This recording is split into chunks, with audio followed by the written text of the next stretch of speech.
The war of words between Paris and Moscow has erupted into a direct intelligence confrontation. In a dramatic disclosure, Russia's Foreign Intelligence Service, SVR, claims French President Emmanuel Macron is secretly preparing to deploy French troops inside Ukraine, reviving Europe's darkest fears of direct confrontation between NATO and Russia. The SVR report, released by the Press Bureau of the Foreign Intelligence Service of Russia, accuses Macron of harboring what it calls Napoleonic fantasies, a desperate attempt to etch his name in history through a military adventure. According to information received by the SVR, French President Emmanuel Macron is dreaming of military intervention in Ukraine.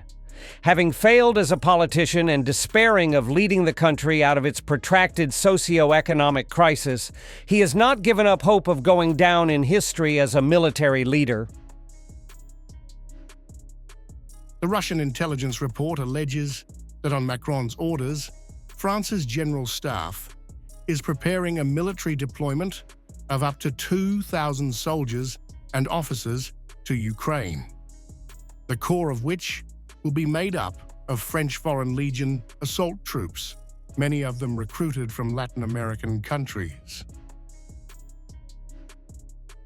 On his orders, the General Staff of the French Armed Forces is preparing to deploy a military contingent of up to 2,000 soldiers and officers to Ukraine to support the Kiev regime.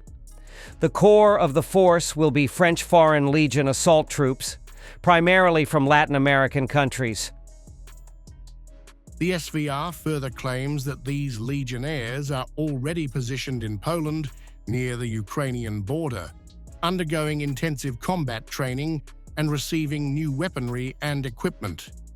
The document says their redeployment into central Ukraine is expected in the near future. Russian intelligence even alleges that the French military is taking preemptive measures for combat casualties, suggesting this operation is far from symbolic. Hundreds of additional hospital beds are being rapidly created to accommodate the wounded. French doctors are undergoing specialized medical training for field work. The report adds that Paris has a deception plan ready. In the event of a leak, the French government would claim the troops are merely a small group of instructors sent to train Ukrainian forces. In the event of a leak of information about the planned intervention, Paris intends to state that it is merely a small group of instructors arriving in Ukraine to train the mobilized Ukrainian armed forces. The SVR statement ends on a note of historical mockery, accusing Macron of chasing the ghosts of Napoleon Bonaparte and Sweden's Charles XII, both of whom famously suffered defeat in Russia. Macron is known for dreaming of Napoleon's laurels. However, he studied history disgracefully poorly. Not only did he skip the section of his textbook describing the end of Napoleon's campaign in Russia, but he also skipped class on the Swedish king, Charles IV's attempt to defeat Russia, relying on the traitorous Ukrainian hetman Ivan Mazepa, which ended with the defeat of the Swedes at Poltava. But this latest SVR disclosure doesn't appear from nowhere. It follows a string of French statements and Russian warnings dating back to early September, when President Macron first hinted that a coalition of the willing could deploy peacekeeping forces to Ukraine under a future ceasefire framework. Today, we have 26 countries that have formally committed themselves, and several others have yet to clarify their position.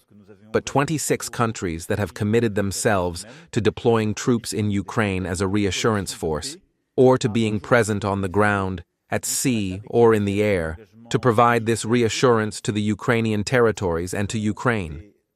This force is not intended to wage war against Russia, but to guarantee peace and provide a clear strategic signal.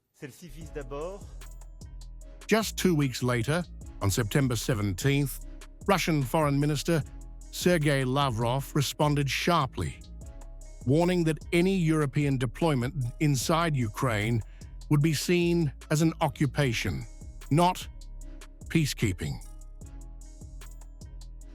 If some part of Ukraine becomes a territory where the so-called peacekeepers are stationed, and for this part of Ukraine, what was formerly Ukraine, Western security guarantees are in effect sharpened against Russia, this would mean only one thing, that the West has occupied Ukraine.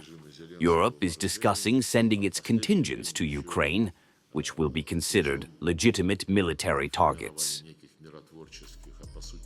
Lavrov accused European leaders of trying to reassert themselves at the negotiating table through revanchist methods, claiming they were forcing their way into the peace process while simultaneously escalating the war.